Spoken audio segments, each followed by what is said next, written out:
Welcome, everyone, and thanks for joining us. My name is Carol Burris, and I'm the Executive Director of the Network for Public Education. I want to let everyone know we're recording tonight's talk, and we're going to post the link tomorrow on our website. You'll notice that you are muted. This allows us to focus on the discussion between Diane and her guest tonight, Denisha Jones and Susan Ochshorn, without interruption. We won't be sharing video either. We'll just be leaving up the screen that you see now, so don't think you're missing out on something everyone else can see. Our discussion will go until around 8:30, at which time our discussants will take questions from you. If you would like to ask them a question, feel free to submit it at any time through the chat feature. MP Communications Director Darcy Cimarosti will be monitoring the chat to field your questions. MP Grassroots Liaison Marla Kilfoyle is with us tonight too. And she will be asking Diane, Denisha, and Susan as many of the questions you've submitted as possible until we end at 9 o'clock Eastern Standard Time. Now that everybody knows how tonight will run, let's go ahead and get started. Diane Ravitch is the president and co-founder of the Network for Public Education. She is a historian of education and research professor of education at New York University. Diane blogs at dianeravitch.net, and her blog is close to surpassing 36 million hits. She has written 11 books, including her latest book, Slaying Goliath. She is a graduate of the Houston Public Schools, Wellesley College, and Columbia University, where she earned her PhD in the history of American education. Denisha Jones is the director of the Art of Teaching graduate program at Sarah Lawrence College in New York, and she is the co-director of Defending the Early Years. Denisha was a kindergarten teacher and a preschool director before spending the last 15 years in teacher education. Determined to be a more effective advocate in the fight against school privatization, she returned to law school and earned her degree in May of 2018. Susan Ochshorn is a writer, policy analyst, and one of the nation's leading activists for the whole child. She works to integrate early childhood education into the education conversation, and she wishes to catalyze social change. Susan is a former journalist with a degree in early childhood education and public policy from Bank Street College of Education. She has written for CNN, Alternate, the Los Angeles Times, Education Week, and many other publications. Susan is the author of Squandering America's Future: Why Early Childhood Education Policy Matters for Equality, Our Economy, and Our Children. She is presently working on a book about play as the foundation for democracy and civil society. Welcome, Diane, Denisha, and Susan. How are you doing this evening? Well, thank you. Thank you, Carol. Thank I'm going to say welcome, Denisha and Susan. It's wonderful to have you both to talk about our youngest children and look at them in terms of the situation today. We're in the midst of a pandemic. There's so much trauma surrounding children of all ages, but it must be especially difficult for the youngest children who can't really understand why people are walking around in masks and why there's so much trouble surrounding everybody. I'd like to start off asking both of you your thoughts about how the pandemic is likely to affect early childhood education. Denisha, why don't you start off first? Thanks, Diane, and thank you, Carol, and everyone at Network for Public Education for organizing this important conversation. I think early childhood education was already in danger from the forces of privatization that many people are aware of, and I think the impact of COVID-19 is just going to exacerbate a lot of those challenges. We've seen childcare centers being forced to close and not having any way to make an income and reopen. Some have been forced to stay open to care for essential workers, and they don't have the supplies that they need. Children, are out of school, and it's really hard to do distance learning for young children. A colleague of mine just put out a really good video about how to teach 5-year-olds how to use Zoom, and that's not something they really thought they would ever have to do as kindergarten teachers, but that's the reality they face. So there's lots of challenges, and I think because the sector is already not really well supported but in society, politically, economically, it's going to face a lot of challenges as we all face the challenges from this crisis. Susan? Yes, and I would like to say that, my mother always used to say that children know everything, and they do. And so we tend to think of them, Diane, I was very happy to hear you say that the effect on them is quite powerful, because indeed it is. And they know and they sense our anxiety, the kind of grief and the just all of the emotions that the adults are going through. And that's, and they take it in. And that in itself is really going to add to their sense of insecurity and their own fear, really. Also, I would agree with Denisha that the field of early childhood education has been in trauma for a long time. It's a field that has been underinvested in, and it's also has felt the effects not only of privatization, but of standards-based accountability. The Common Core has really percolated down to the youngest years, where we have children who are 4 years old taking readiness tests on iPads. For children who are most vulnerable, children of color, children living in poverty, and the United States has quite a high poverty rate for children among developed nations. This is really one more adverse childhood experience.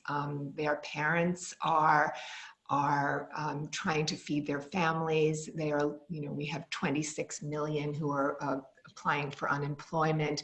So all of these contextual factors have a tremendous impact on our youngest children. And they are also not able to play in the same ways that they should be allowed to play. Now that they're constrained by lockdown, which is really a problem. Yeah, I think this is an issue that there's been very little attention to, this idea that children are isolated, when you know that children need to interact with other children, that they need the social skills, they need the fun, and all that is being denied to them because of circumstances beyond all of our control. I'm wondering, since you're both active in the organization defending the early years, whether DEY has done personal contacts and outreach to the people who make the ruinous policies, particularly the high stakes testing and the standardized testing.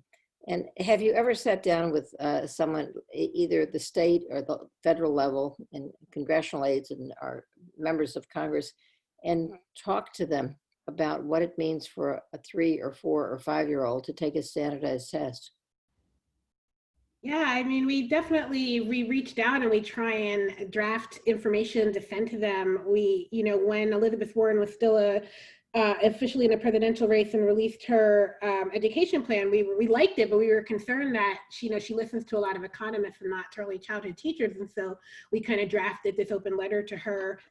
We've also issued testimony to legislators in different states when they're looking at testing. Oregon was one that comes to mind. They were trying to remove all the standardized testing for up until 3rd grade, and we were able to draft some legislation and to share that. I recently spoke with an aide to a governor, I believe the governor in Illinois, who they're also trying to get a right to play legislation passed. So we do our best to reach out to those folks when possible. We share our expertise and our work across the country. Massachusetts was doing a policy kind of discussion about having a moral budget. And so we were there to share the voice of what does that mean in early childhood education if you were going to have a moral budget in your state, and how and what that should look like. And so we've definitely tried. I mean, there's still a lot of work to be done to get the ear of those people. But whether it's, different panels, there is the Institute for Early Learning Wellbeing study that Susan told us about, which is just as terrible as it sounds. 4-year-olds on iPads being assessed by strangers. And we definitely had a discussion about that. And someone from one of the organizations who was leading the research was there as well. And I'm not sure we changed her mind on it, but we definitely let her know that it was not okay. And there was a lot of issues with that kind of big scale assessment. Oh, Susan, do you want to comment on that? Yes, I just wanted to say that it's very difficult because the forces of the global education reform movement, which Pasi Sahlberg coined, are really, really powerful. And you know this, Diane, of course. You've been fighting them for years, our leader, fearless leader. And so when we, for instance, we found out that the OECD, the organization for economic cooperation and development. Cooperation and development. Yes, thank you. That they were behind this learning, this assessment for learning and children's well-being, and that they were not being very transparent about how they were going about it. In fact, one of a teacher educator at Hunter College here in New York, Lacey Peters, sent a Freedom of Information request to find out about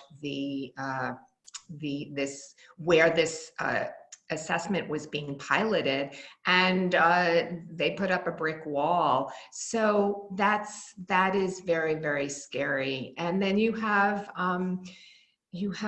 all kinds of economic forces, and you have private equity and corporate titans and Philanthro capitalists who are using all kinds of different methods to really commodify children. So this is these trends have been developing over the past few years, and they're very ominous. And with the vacuum in leadership and the trends within our current government in the United States, it's quite scary, actually. Well, I agree with you, and I think that the reason I ask you about the outreach to policymakers is that there seems to be a mindset that has taken hold in DC and in most state capitals that says that everyone has to be assessed, and that there's ground to be covered. And so when they talk about children today during this terrible time, they say they're losing ground, and they're not covering what they need to cover. There's this assumption that there's a set amount of material or bits of knowledge or whatever you want to call it that they have to cover every year. And if they haven't covered it, then they've got to make up for it. And the governor of Massachusetts said recently that when children return to school, the first thing they should do is take a standardized test to find out how much ground they've lost, which I found very frustrating because everybody's in the same position. It's not as if some kids are losing more than other kids. Everybody's losing ground. And there are larger issues right now than test scores. There's the mental health of the children, the social emotional health of the children, and the trauma that so many children are experiencing where a member of their family has died, a grandparent, a parent, an aunt, an uncle. And somehow I think that I'm always wondering, and people often ask me, how do you break through to these policymakers to say that the tests are really not a valid measure to begin with? And what I always try to explain, and I don't know if they get it, that the tests are normed in a bell curve. And when they talk about closing the gaps, they're talking about doing something that's literally impossible because the gap is designed into standardized testing. It's a social construction that will always have a gap because that's the nature of the bell curve, and the curve is designed never to close. So I'd be interested in knowing whether, when you talk to policymakers, do you ever feel that they hear you? Do you ever feel that when you say, we're talking about 4-year-olds, have you ever had a 4-year-old? Do they hear what you're saying, that you're talking about very young children, and that these standardized tests and learning on an iPad is antithetical to the growth of young children? Do they hear you? That's a really good question. It really depends on who you're talking to. I know once when Carol and I and some other folks from Network for Public Education, I mean, we're talking on a different issue then, but we met with a representative. She was on our side. So it really depends on what they're already, where their mindset is already. But I think to your point, Diane, is that they don't, that bell curve is just, it's clear, right? But it doesn't seem to matter, right? We're so stuck in this idea. We won't transition to our current, we won't change our practices to meet our current future, the current society we live in. We no longer need to memorize useless facts because they are useless in a world where knowledge is accessible at your fingertips. You don't have to memorize things like we did back in the day, right? Because you were trying to contain us. And I don't even know if we needed to back then, but we did. But we don't really know now. Children don't need to memorize these things because they need to learn how to access information, how to critically analyze the information that they're seeing and make sense of it all.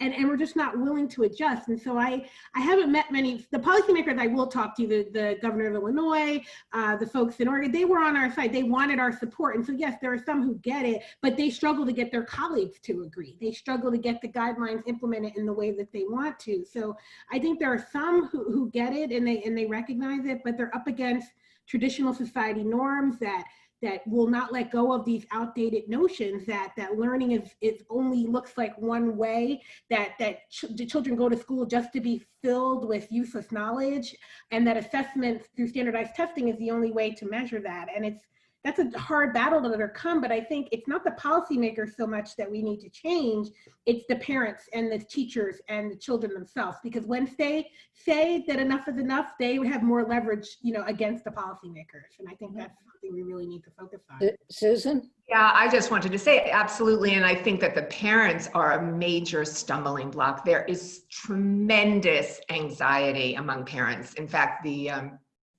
Atlantic has a cover story about anxious parents this month. They are very worried. The millennials are the first generation that are not scheduled to do better than their parents. They are just very, very anxious, and they find comfort in the notion of being able to measure their children's progress. And the problem is that, each child is unique, and the way children learn doesn't lend itself to that kind of standardized measurement. It just doesn't. As Peter Rawitch, a first grade teacher up in northern New York State, said, it's oxymoronic. The idea of developmentally appropriate standards is oxymoronic because each child has his or her own trajectory. And so that is a larger question in the society. And when it intersects with the tremendous anxiety of parents, all of whom want the best for their children, and I know, I'm one of them. It's just really explosive, and it's just, you look at other countries, Diane, and we know, Finland and the other Nordic countries. In Norway, children are in what's called kindergarten, which is the true sense of kindergarten, from 3 to 6, and they just have very self-directed play, and they are not asked to read with to do close reading with fluency at the age of 5. They don't start formal primary education until they're 7. They are not rushing them. They are, on the contrary, they have them out in forest schools. They're outside, they're playing, the elements of their early education, of joy and risk and engagement are just, it makes one cry, because we are turning our young children, whom we want to be creative, innovative, and good citizens, into just drones. And they hate school. The children in the United States, and this has been trending for a long time, they hate kindergarten. So this is a really major problem. Yeah, well, it's important to remember that the term kindergarten means the children's garden. Yes, indeed. That's And right. It's a place to play and That's right. dig in the dirt and do things that you want to do that are fun. And that was considered 100 years ago a very innovative idea, because children were just Yes. going to school to memorize facts and not to look at a flower, but to read about a flower in a book, and to memorize the parts of a flower without ever seeing a flower. Or growing one, or gardening, Well, I want to give an assignment to DEY, and this may be something that'll have to wait until life is back to something approaching normal. I really would like to see you all work on the Center for American Progress. This is a Democratic establishment think tank. They have been very, very influential in promoting high-stakes standardized testing amongst the Democratic Party. And so when there was a vote on the current federal law, which is, the federal law started off in 1965, the Elementary and Secondary Education Act, and its focus was equity. It did not have a testing requirement. It was about getting money to schools where the kids were poor. And then it was replaced by Bill Clinton in 1994. He renamed it the Improving America Schools Act, and there was some money for voluntary state testing. And then in 2001, George W. Bush brought in the federal mandate for standardized testing from grades 3 through 8. And now then followed by Race to the Top, and now we have Every Student Succeeds Act. But it's the Democratic Party that has been a problem here, because the original heritage of the Democratic Party was equity and making sure that the schools had enough money to teach the children who came to the schools. And that equity approach was somehow replaced by the Republican Party platform, which was testing and standards and accountability and punishment. And the No Child Left Behind was bipartisan. Every Student Succeeds Act was bipartisan. And I started this little rant because I remember that in 2015, when No Child Left Behind was finally reauthorized by Congress, there was a big debate about whether to keep the testing mandate. And it was the Democratic Party who insisted on keeping the testing as part of the federal law. The Republicans were ready to throw it out, but Bill Gates funded a group of basically civil rights organizations. He had given them millions of dollars and organized them to come in and say, standardized testing is a civil right. If we don't have standardized tests, we'll never know how far behind children of color are. And so we frequently see, and it's very frustrating to me, this claim that somehow standardized testing is a civil right, when in fact, it's a civil wrong. Because the same children are still left behind who were left behind 20 years ago, and they suffer in the grip of standardized testing. And it's the Democratic Party. I mean, when I think back to 2015, every Democrat in the Senate voted to maintain the Bush administration's accountability platform, and that included Elizabeth Warren and Bernie Sanders. I hope that, based on what they said in the campaign this year, that they have seen further and learned from listening to people as they campaigned. But I just want to encourage you all to think about making a point of paying visits when the day returns when you can pay visits to anyone, to the key people at the Center for American Progress, because that is where the Obama administration the folks who were in charge of education policy, that's where they land. And that's where they continue to advocate both for testing and for charter schools. So I'm giving you that assignment. And Well, I think that Denisha is already ahead of the curve, right? You know, Denisha. Something that we're definitely ask that question of the nominee. Yes, I remember you were the one who stood up. Yes, I got to ask Biden a question, and I don't have any hope that the Democratic Party is going to change things around, given who likely will be the nominee. But we are working in defending the early years to do that kind of work. We had planned a summer institute, and we're not sure if that's going to happen in July. This will be our second one, where we bring together some early childhood teachers, because we are trying to develop a public policy for us, and that really gets at a lot of the issues you mentioned.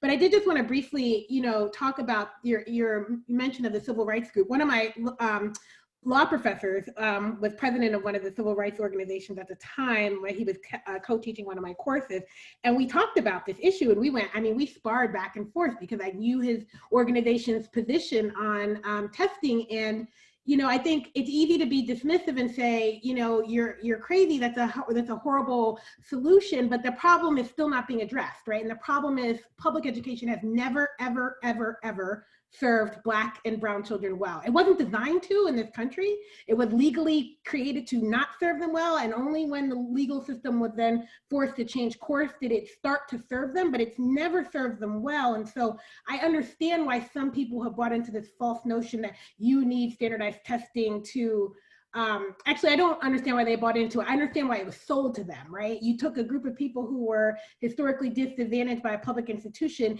and you sold them a false bill of goods to get them on your side. And partly that's our responsibility, because we're not addressing how, even in early childhood, we're not addressing enough the racial disparities in early childhood education when it comes to preschool suspensions, when it even comes to access and quality, right? So until we really address those things, you're gonna have more of the privatizers cozying up to these folks and saying, oh, we've got the answer for you. The answer is charter schools. The answer is standardized testing. The answer is zero tolerance, right? And that's really problematic. And so I challenge us to really think about how are we giving them something else, right, instead of those things that are being packaged for them. Right. Well, this is, I think, an interesting paradox or conundrum, because I've heard it again and again where there is a genuine problem, and then you have people with a lot of money coming in and saying, but I have the solution to the problem, when it's in fact not a solution. So for example, with charter schools or even vouchers, and there have been folks like Howard Fuller selling vouchers to Black families across the South and across the nation. But what we've seen with choice always is that choice separates people into winners and losers. And it advantages those who already have advantages and disadvantages those who don't. It's a sorting system. And I was recently reading a report written about New Orleans in 2015, very powerful study from Stanford University. Linda Darling-Hammond was one of the authors. And the co-authors said at that time that the charter system there was basically a tripartite system. The top tier was selective schools, and that's where the very brightest Black kids and the most privileged white kids went. And the second tier was less selective, and the third tier were the kids that nobody wanted. They were almost all Black, and they were involved with the criminal justice system. And it's a highly stratified and deeply inequitable system. And that's what comes with choice. And I'm not saying that getting rid of choice gets rid of the inequities, but that choice itself is not an answer. It's a diversion. And standardized tests are not an answer, because what we know about standardized tests is that they privilege the privileged. It's the same deal as with choice. Those who have get more. They call it the Matthew effect. Those who have get more, and those who have not get less. And the nature of standardized testing is that, and you see this with every standardized test, whether it's a state test, a national test, an international test, the kids who come from the highest income families and the families with the most education are at the top, and the kids who have the least are always at the bottom. So it's a sorting mechanism, and it does not help the poorest kids, does not help the kids who are with disabilities or the kids who don't speak English. But I'd love to get your ideas about what you see happening after if we ever, and I think we will get through this pandemic, but you know, I don't know, nobody knows when it will be. But what are your hopes for the future? I have hope in the progressive. This is Susan. Yes. Yes, Susan. Yes. Hi. I have hope in it really, I guess this is to your point about trying to persuade the Center for American Progress, which I'm not sure is going to happen. But I have hope for this huge, wonderful wave of progressive new voices that have, were really strong had a really strong showing during the 2018 midterm elections. And it is happening all over at the grassroots, all over this country. And that to me is very exciting. And I think that this is a bit paradoxical and maybe a little distasteful because it highlights, I think that this coronavirus really highlights the tremendous inequalities, the cavernous income inequality in this country, and also the hollowness of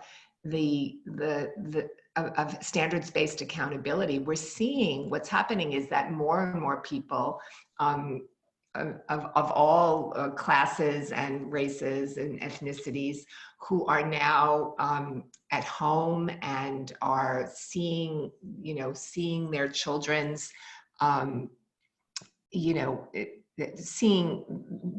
seeing sort of the hollowness of what we're calling remote learning, which we decided in an NPE board meeting would be a great coin that state-of-the-art term for what the tech folks have called personalized learning, and that we need to find our way toward a very human, relationship-based kind of teaching and learning. And I think that that's something that's very positive that's going to come out of this.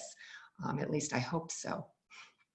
Yeah, I agree with that, Susan. I'm really hopeful that, the parents who are fortunate to work from home, and, I hope that they're getting to learn a little bit more about their children. My family, we Zoom, on my father's side, we Zoom sometimes on Sunday. And one day in particular, my dad had read that people aren't really being honest about how they're really feeling during this pandemic. So he asked us, we muted everybody, and then one at a time, we really shared how we were doing. And, some are enjoying not having a 2-hour commute to work and then like working from home. But what really struck me was my 11-year-old nephew who said, I'm really enjoying getting to spend time and getting to know my mom and my dad and my brother more. And it was just so touching, I think, even for his parents who were on the call, because you think, he loves school, don't get me wrong, he said that, I love school, but I actually like not being in school right now because I'm hanging out with my parents, and that's really special. I don't have time to just hang out with them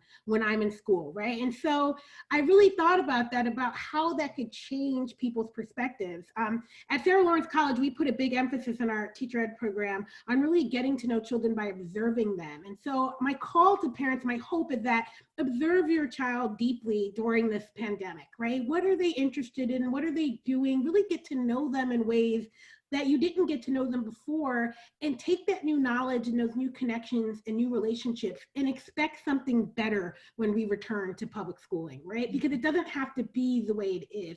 I know many of us want to get back to work, but some parents might say, why can't I work from home 2 days a week and be at home with my child, right?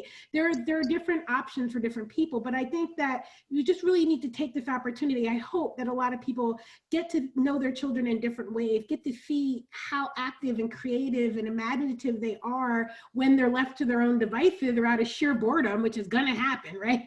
And really use that to kind of empower their children and empower themselves to really think about education differently. I think it's possible if we don't let, you know, the fear and the worry kind of take control. And we tend to try and keep the fear and worry out of the minds of children. So it might be a little easier to focus on the positives if you have young ones in your house during this. Yeah. Well, I've been telling people that my message is relax. Yes. Don't worry so much. Yes. Breathe.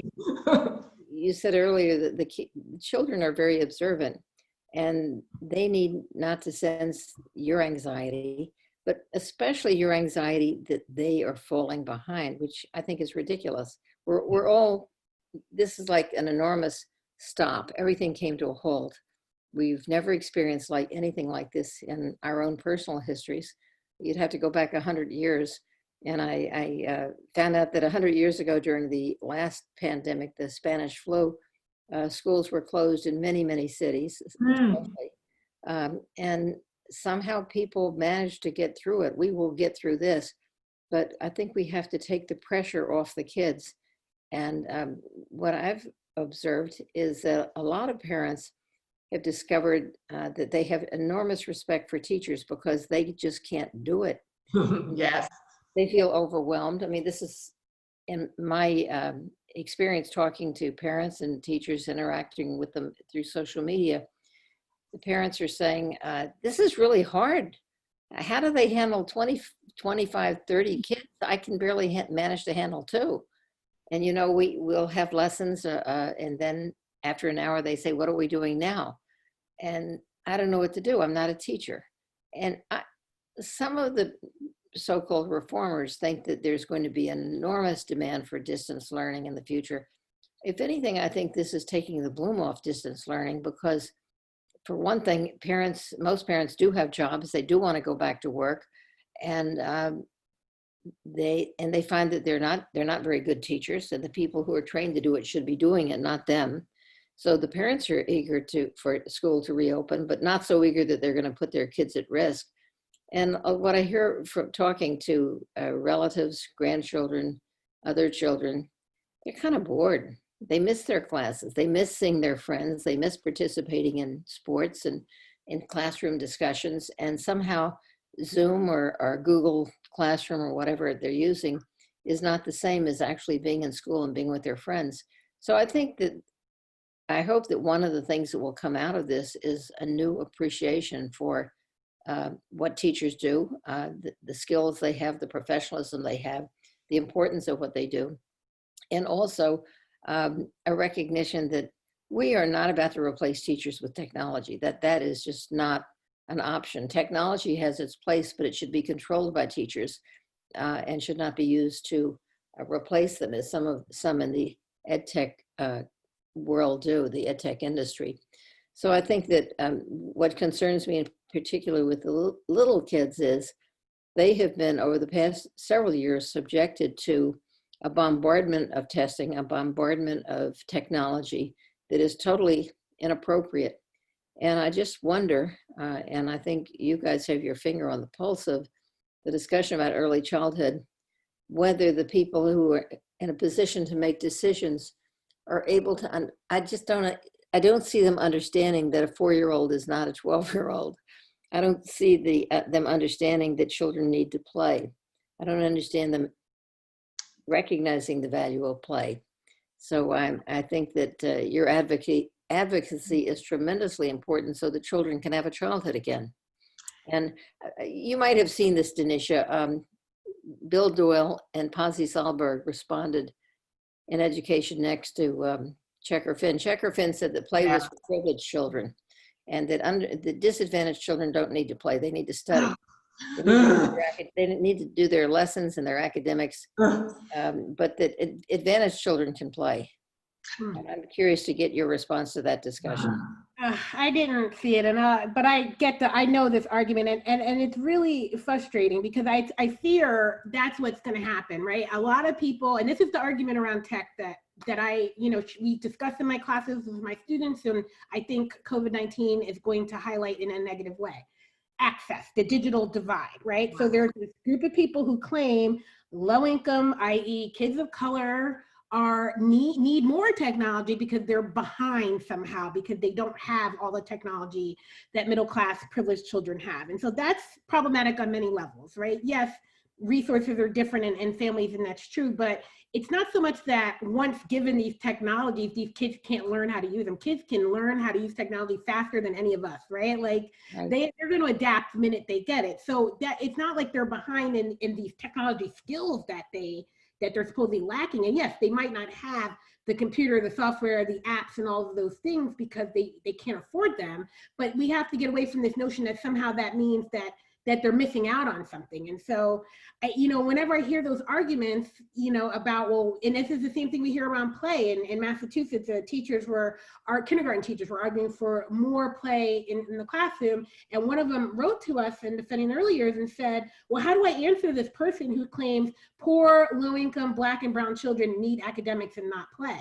And it's, it's the mindset, it's the mantra that they're all spouting with, and there's no research to back that up, but it goes to that narrative about closing the false achievement gap, right? Leaving no child left behind. And so it's like this twisted way of trying to help those most in need, right? And I think one of you alerted before, you're not really helping them, you're providing them with something that helps you in the name of helping them. And in critical race theory, we call it the interest convergence, right? The interests have finally converged, and now people are acting this way. But I also see there's a false sense of convergence because the interests aren't truly aligned, right? Your interest in promoting technology, and you will use poor children to do it, right? It's not like you really care about what these children need. And so I can only imagine how that conversation went. And there's a lot of people having that. And I think, again, parents are going to have to be key on this about the technology. Yes, we can't get away from it. And there are some great ways that, young children, like you said, Diane, it's great that grandkids can talk to grandparents, do Zoom, and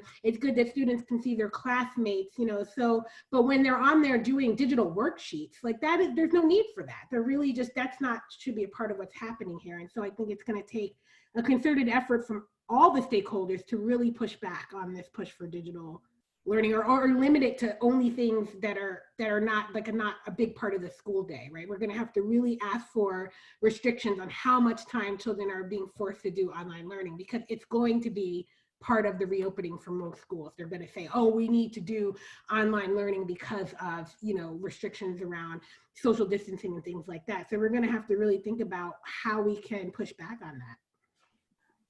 And also you have market forces. I mean, when I was doing research for Squandering America's Future, I came upon an interview at the New York Times with Alan Eagle, who was a high-level executive at Google.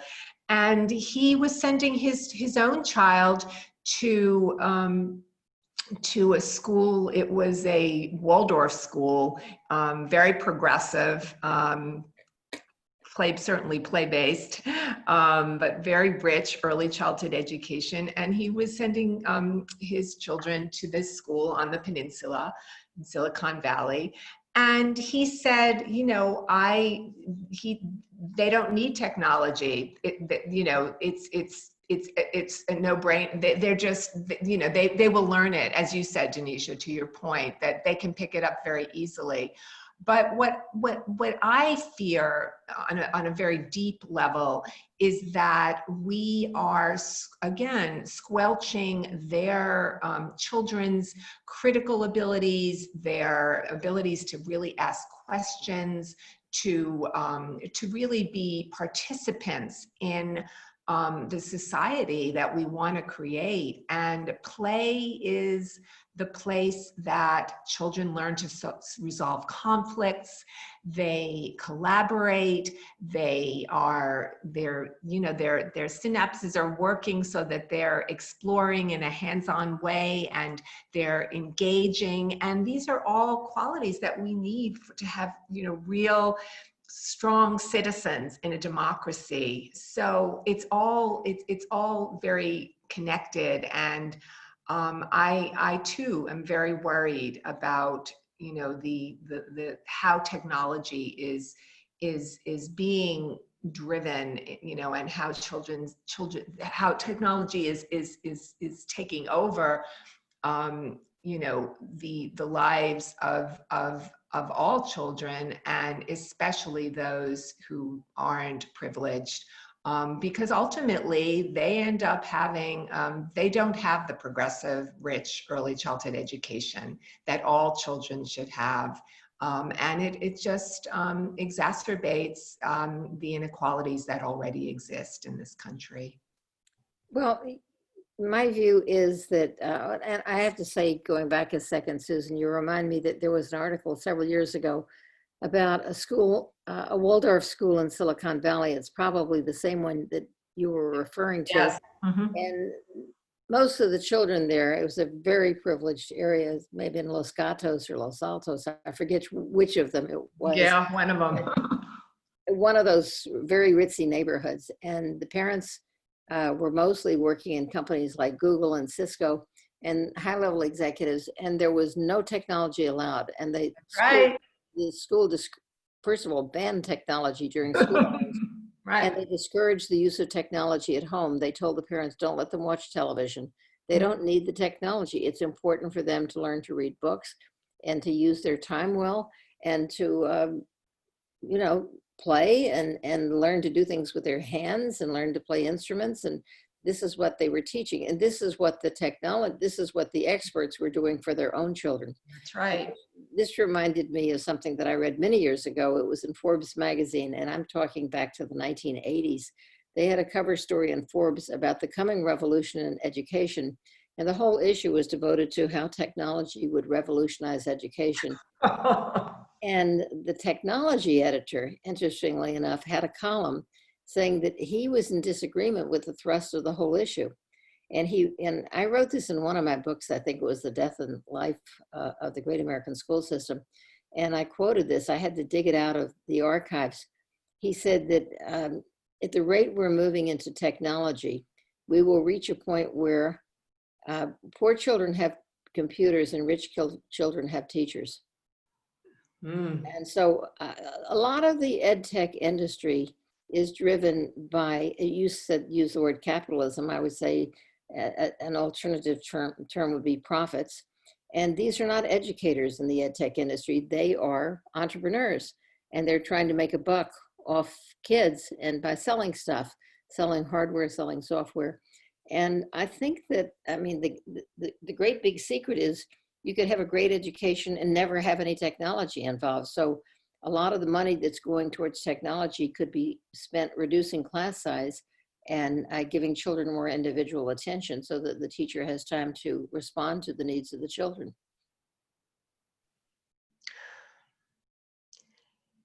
Technology is part of our lives, and you know, we have to come to some kind of understanding and peace with it, and we need to integrate it. But all I can say is that for young children, we know how they learn. We know how they develop and thrive.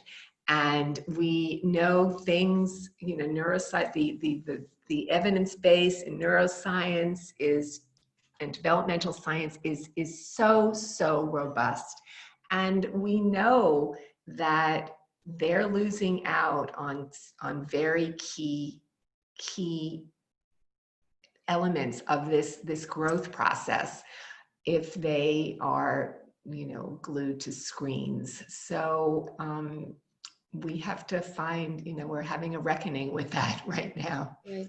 Well, we know that technology is important. The issue is who's controlling it, and to what is it a tool of the teacher, or is it being used to replace the teacher? And I would say the latter is very dangerous. Also, I think that children need to learn to use technology and not become a tool of technology. So again, it's about taking control and having the children make decisions. I've always thought that for me, one of the big issues with standardized testing was we asked children to provide the right answer, and life doesn't offer many right answers. Life offers a lot of questions where the answers are indeterminate and where you have to choose between the things that are partly right and partly wrong and make choices.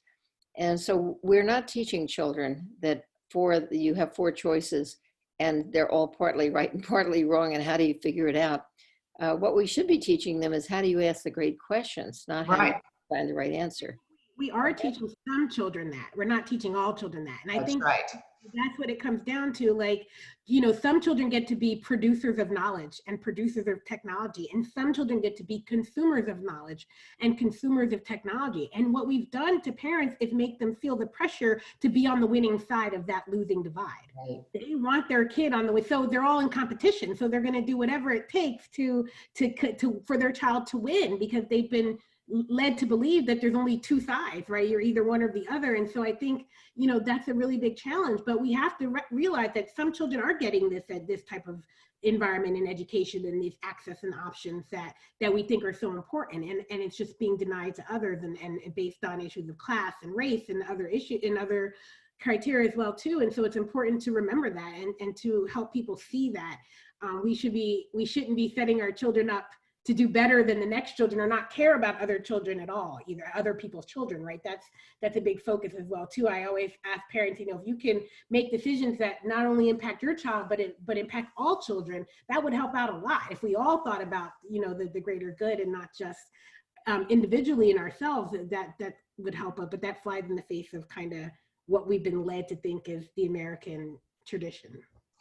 And by robbing them of play, which is where children decenter, according to Piaget, where they begin to understand what it is to stand in the sneakers of another kid. They learn to empathy. They may have a lot of conflict, which is absolutely natural, but they learn to be with others, to really to be social in the deepest sense of the word.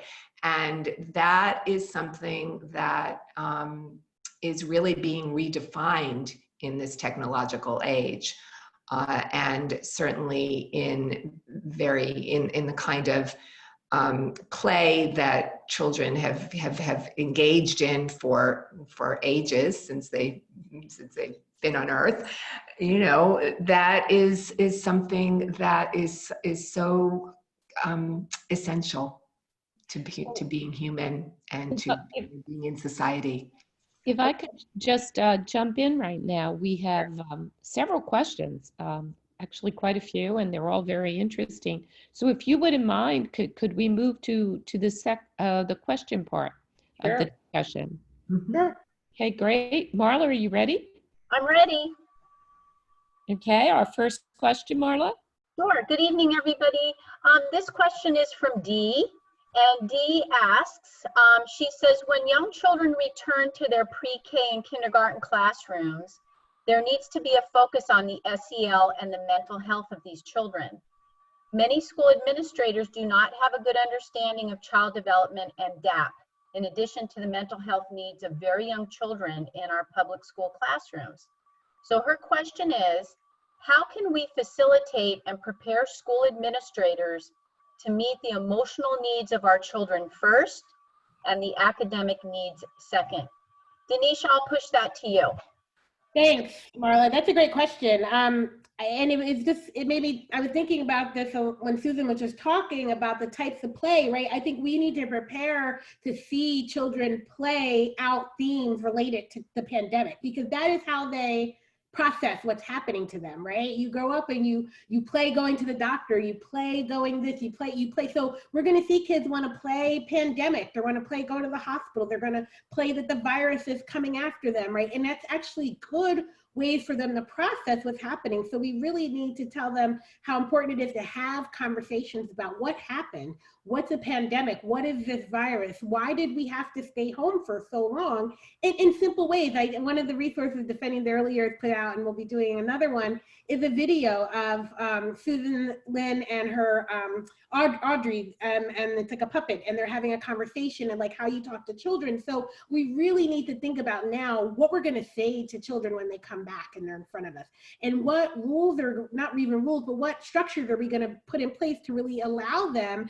to process what happened. And a lot of the best way to do that is through play, is to allow them to talk about it, whether it's creating stories about what they did during the pandemic or how they felt and acting those stories out, or it's drawing or creating through Play-Doh or through sculpture and blocks and things like that. We just have to give them that space to really say what happened. And that means even talking about death. Some children are going to say, so-and-so died, and what does that mean? And other children might not have experienced death or loss. So we're going to have to make room for those difficult conversations in the classrooms, and think about, you know, what policies are going to really support them and what policies are going to harm them. The research on adverse childhood experiences from Dr. Nadine Burke-Harris' book, The Deepest Well, is really clear. Most children, most of us will experience adverse childhood experience in our lifetime, right? The majority of the population. The difference between people who experience these trauma and have negative outcomes later health-wise is whether they had a supportive protective factor to mitigate the trauma. Schools need to be that supportive protective factor. Teachers need to be that supportive protective factor, right? And if they're able to do that and come up with procedures and policies that really support and nurture children, then they're going to accomplish that. But if they go back to business as usual, and now's not the time where we talk about trauma, now's not the time when we do this, they're only going to re-traumatize those children. So it's got to be an intentional effort. It's got to be collaborative. They should start thinking about that now, reaching out to psychologists and therapists and child development specialists and social workers and as many people as we can bring into the conversation, and really think about what are ways that you can be that supportive protective factor for children so that they can develop some resiliency after living through this pandemic. Great, thanks, Denisha. So our next question is from Peter Rawich. It's actually a two-part question. And Susan, I'm going to throw this one to you.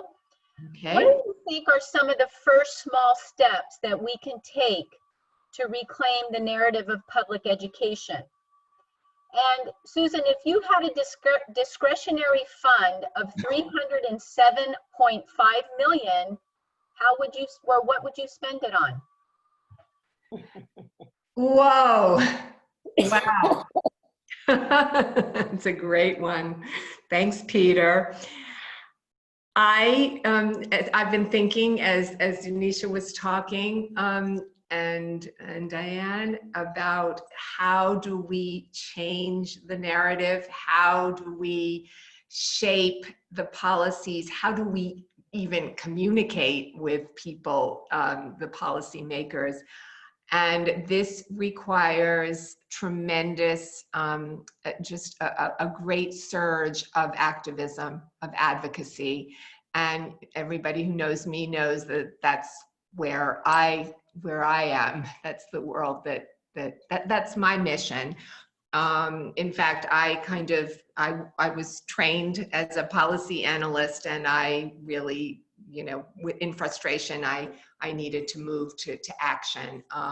And where that, to kind of piggyback on what Denisha was saying, we have to get parents who are the voters, who are the main constituency here. They have to, we're all aligned. I mean, it's their children who stand to be traumatized, re-traumatized, who are going to be suffering, who have just experienced this, the monster of an adverse childhood experience. And so I would use that lovely money to really train leaders in the classrooms, in all of early childhood, to really band with the parents of this country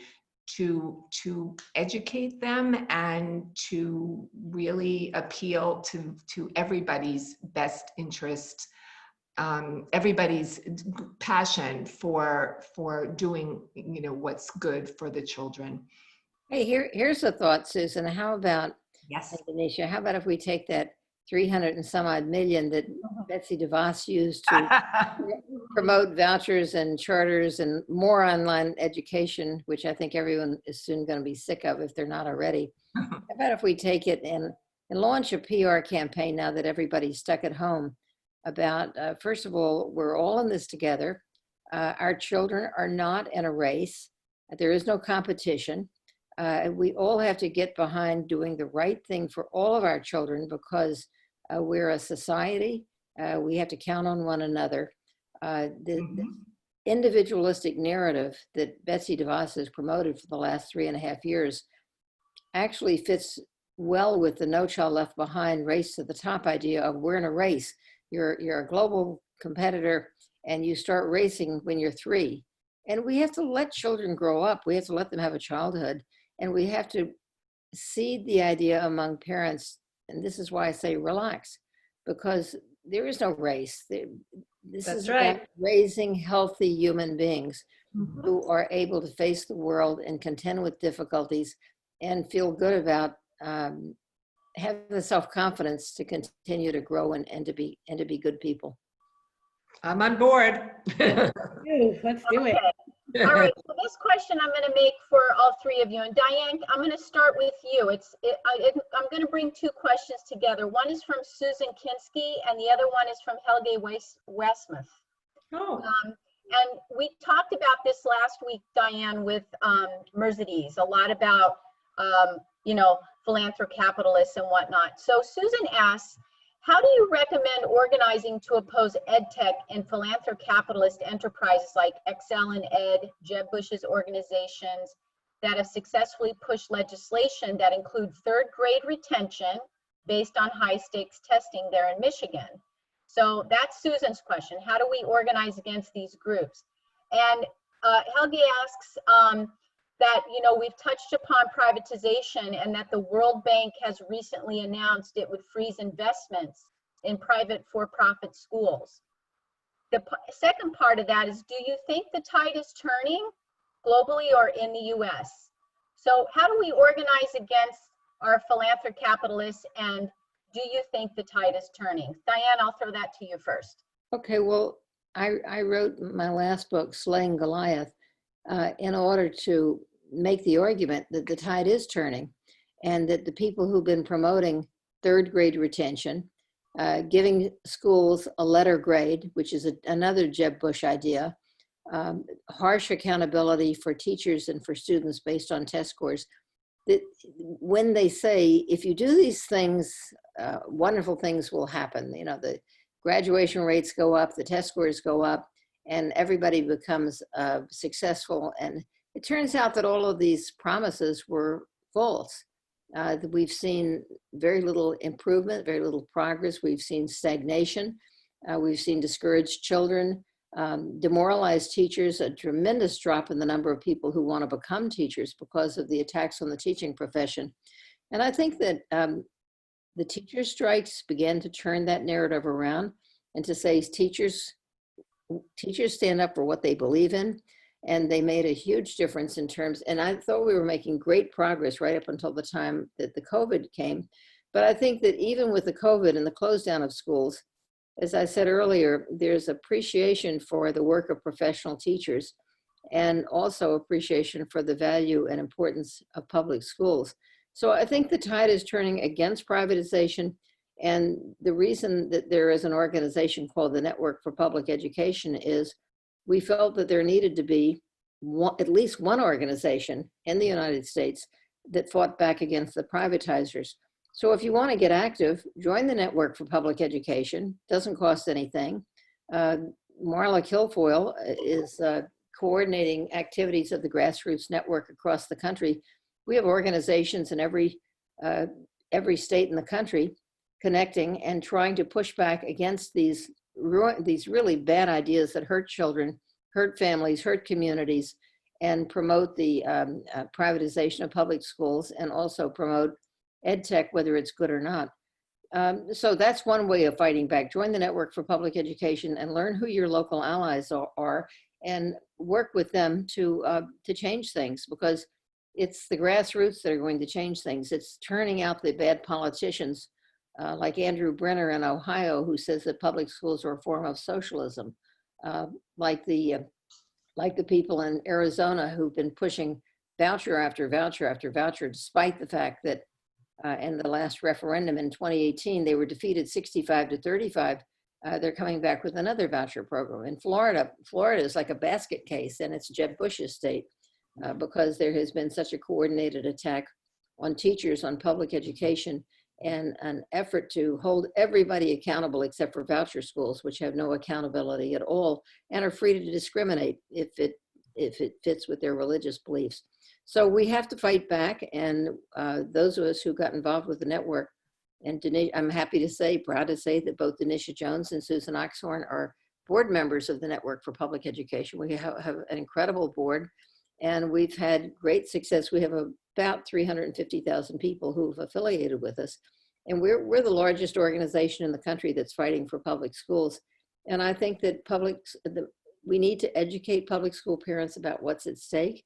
And when they understand it, they get active and they join with us. And I think that's very powerful.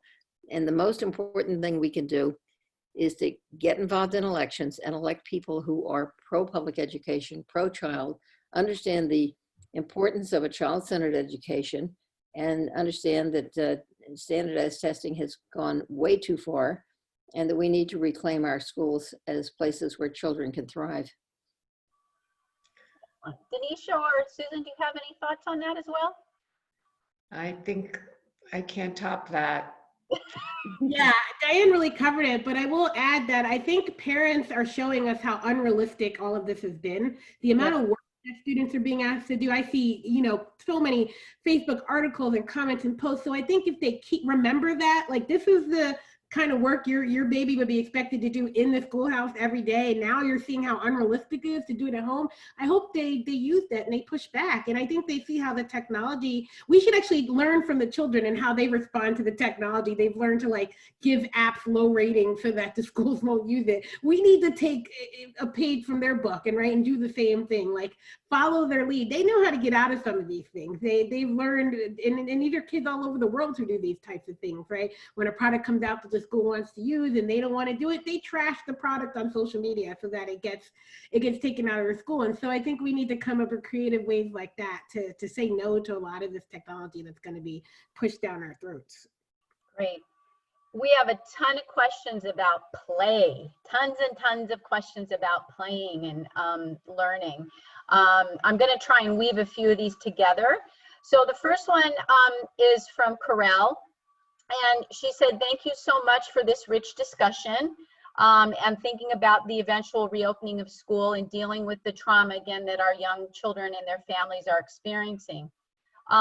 How can we strategize to have play seen as a very real way of helping children deal with the loss of school and other stresses they've experienced? And I know, Denisha, you just spoke so wonderfully to that. And talking about play as being critical, and Corel is a retired kindergarten teacher. So how can we strategize to have play seen as a very real way of helping kids deal with the loss of school and other stressors? I think one of the things I'd like to see, what I ask parents to do during this time, is really document how their child's playing and what they're getting out of it, right? You're going to go back to a school administrator and they're going to say, oh, your kid didn't do this, they're behind. And if you can say, actually, this is what my child did. My child created an obstacle course and they did this and they did that, and really document the different types of ways that they've engaged and that they've learned, then you have that information needed to push back on this idea that all they did was play and they didn't get anything out of it. But it's up to us who believe in the value of play to show others what that looks like and what that means, right? We have to, so we have to be armed with that information and really use it to our advantage. Because the play is necessary. One of my friend with 2 daughters, she said, thank goodness there's 2 of them because they're best friends through all of this. She couldn't imagine if it was just one child by herself, how much harder this would be on her. So they're, the siblings are playing together, you're doing that. And even the children who are by themselves are learning to play in different ways, right? I have a friend, his daughter is constantly engaging and playing at home, and he's documenting that play. And I think that's what was really powerful. If we could collect that information. And so at DEY, I'm always looking to hear from parents and teachers about play stories, and you're welcome to email them to me and share them with me so that we can put that material out there, because that's going to be really important moving forward. I just would like to, if I may, just Yeah, add, Susan, please.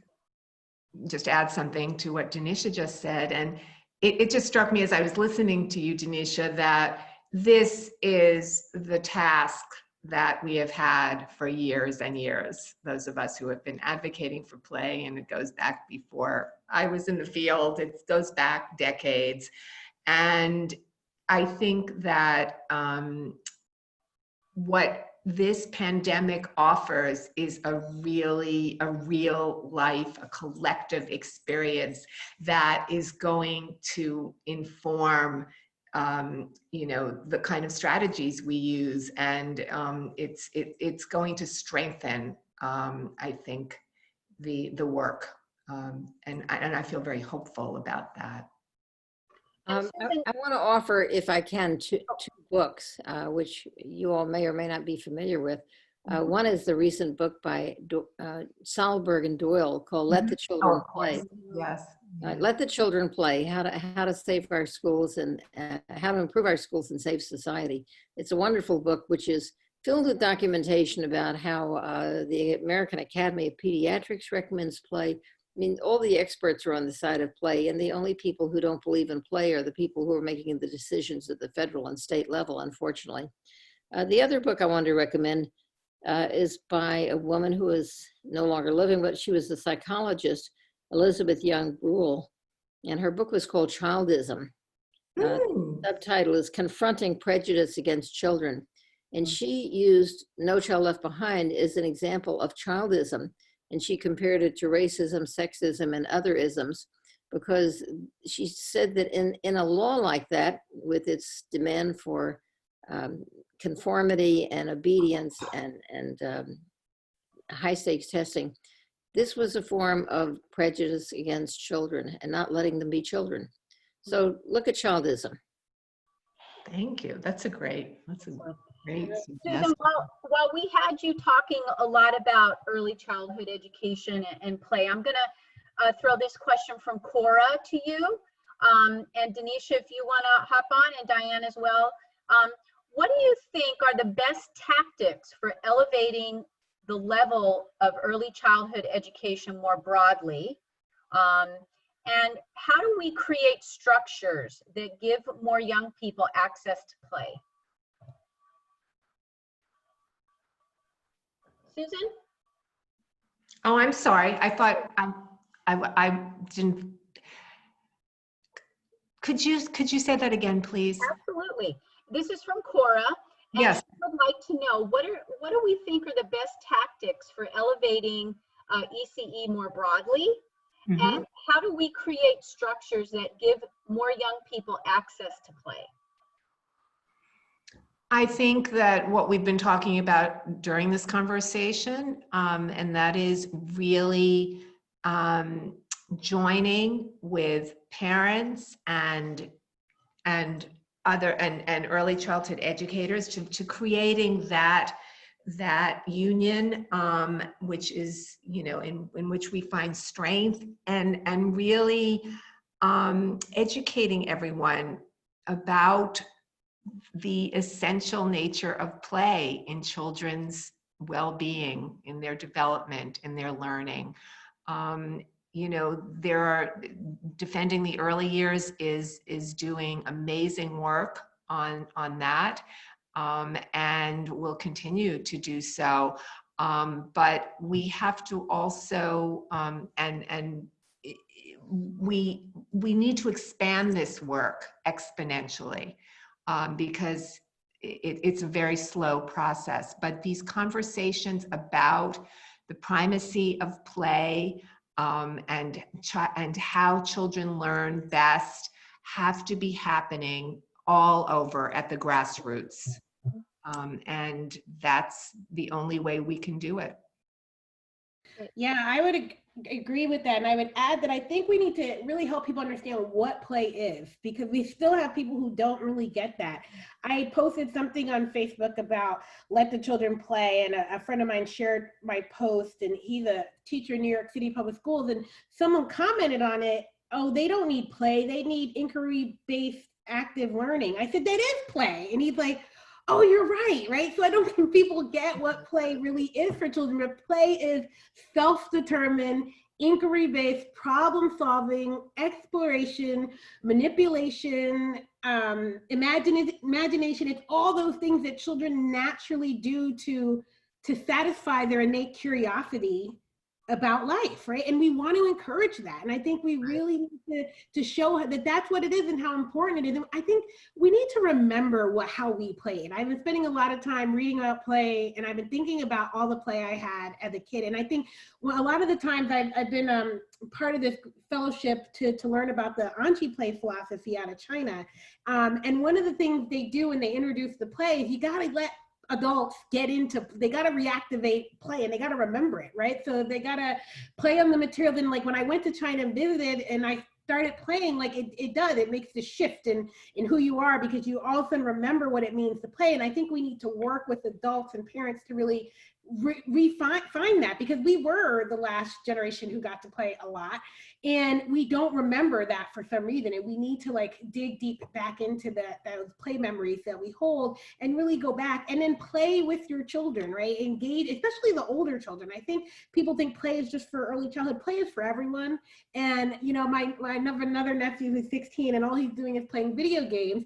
So I'm talking to my sister about what can she do with him. Turn off the Wi-Fi, yes, but how can you engage with him in play for his age? So now they're playing family facts games where they're trying, you know, she has a list of questions about herself and he has them about himself, and they're seeing if they can get them right.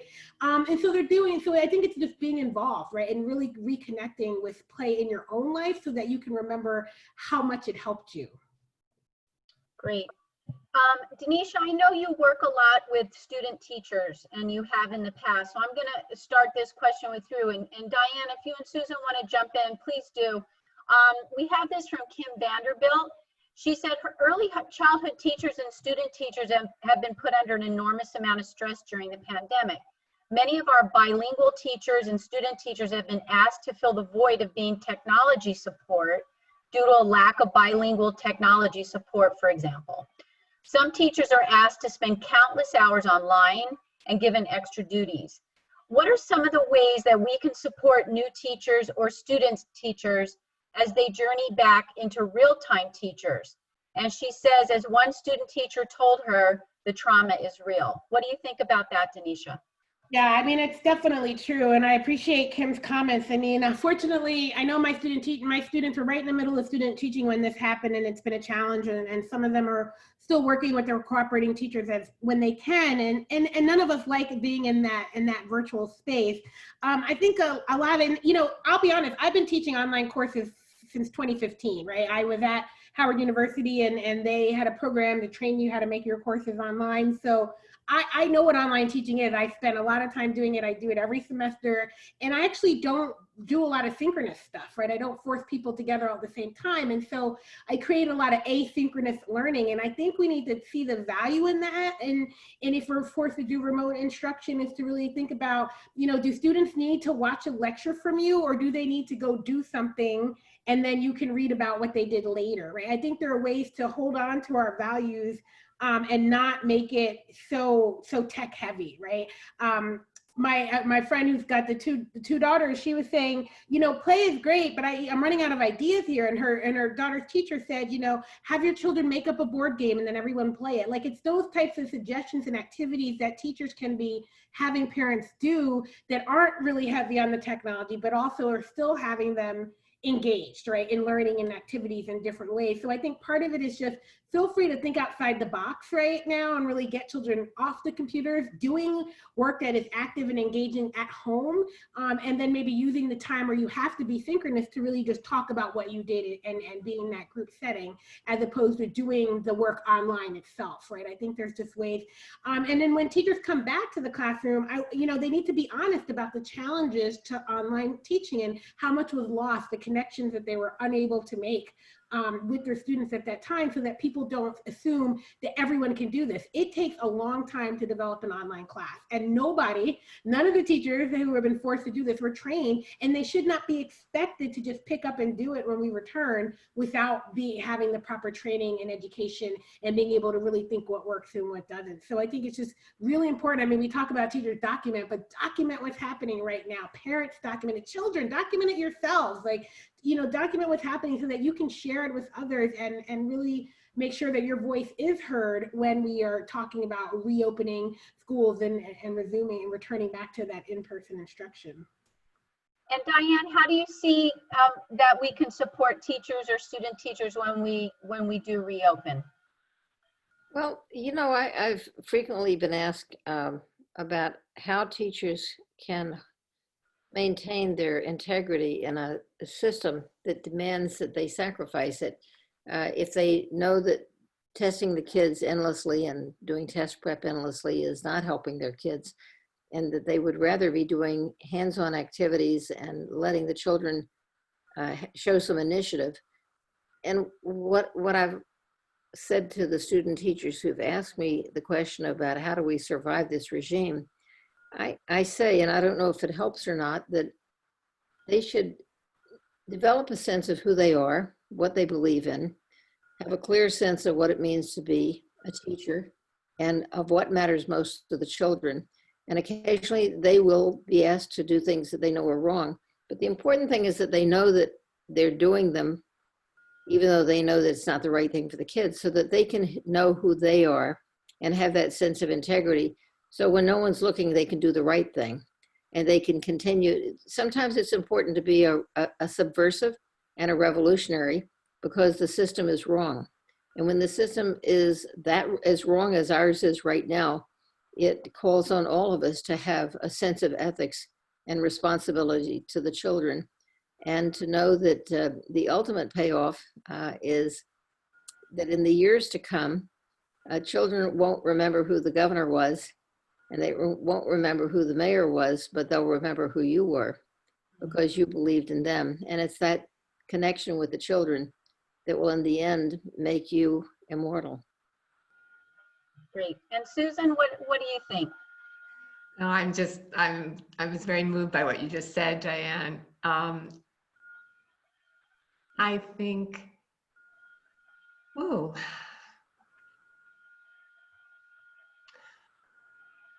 I was just thinking about how over the past few years, I have heard from early childhood educators, I've heard the word child abuse, and this is really speaking to, you know, what Diane has just said about being subversive and revolutionary and knowing who you are and being ethical. And they have called the kind of standards-based accountability and the testing as a kind of child abuse. And this is, we're talking about 5-year-olds, kindergartners. So I just think that I would just think of Diane's words. I think that it's it's critical that teachers be ethical, that they perform, that they act in the best interests of children. Like doctors, you know, the Hippocratic oath not to do harm. Right now, under this system, early childhood educators are doing harm. And so to the extent that they comply with it, this is highly problematic. It is not in the best interests of children. Great. Okay. This is going to be our last question, and I think we've got about 6 minutes left. And it's a bit of a doozy, so we'll try to consolidate it. This is from Margaret Mager, and she said, it seems, as we just spoke about, we seem to be living in a state of fear and competition that drives decision makers around policies. And the demise of early childhood education comes from this hyper competition driven by Ivy League colleges and the College Board. The most affluent communities with the good schools are driven by hyper competitiveness.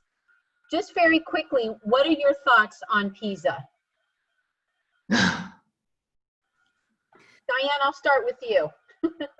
I think the international test scores don't mean anything. And the reason I say this is because there is this fantasy among people in this country that we used to be #1, but we're not anymore. And so that means that our education system is going down, down, down. And the reality is we were never #1. The first international test that was given was in 1964. It was a test of mathematics. It was given to 12 countries, and we came in last. And since then, we've risen to be in the middle, not last. So we're actually making enormous steps forward. But what the test scores reflect more than anything else, as they do, and as I said earlier, whether it's a state test, a national test, or PISA or TEMS, they reflect child poverty.